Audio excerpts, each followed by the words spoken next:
In this video I will show you how to fix this phone number cannot be used for verification. So we have 4 steps. Now what you need to do is to exit from here. I will exit from Gmail or Google. So the first step, you need to make sure to turn off the flight mode. If you have a flight mode, turn off from here, and make sure you have good connection, good internet. You have good internet, and this is the first step.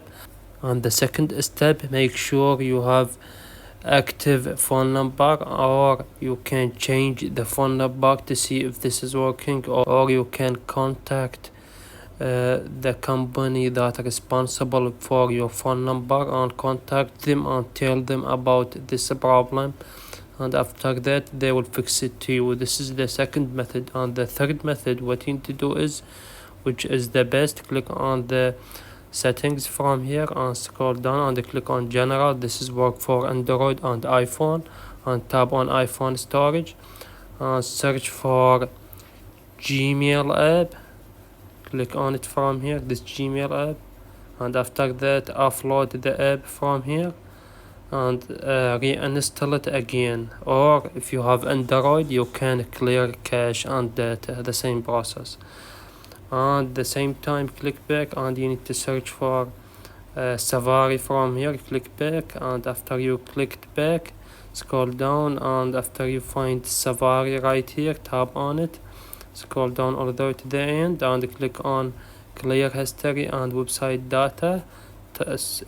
Select all history and tap on clear history. And this is the third method. And the fourth method, what you need to do is you need to enable VPN, which is this app, VPN app, which is this is the free app I use. Or you can use NordVPN if you want fast internet using this VPN. This one, NordVPN, I will leave the link in the description. The first one, click on it, and after that from here you can install it easily. Tap on get the deal. And we have the last step, which is the fifth step. You need to restart your iPhone or your Android device, and after you restart it you can try again and see if this is working. And that's it. This is how I solved this problem. Please leave a like on the video, and if this video helped you out, subscribe to our channel. Thank you for watching.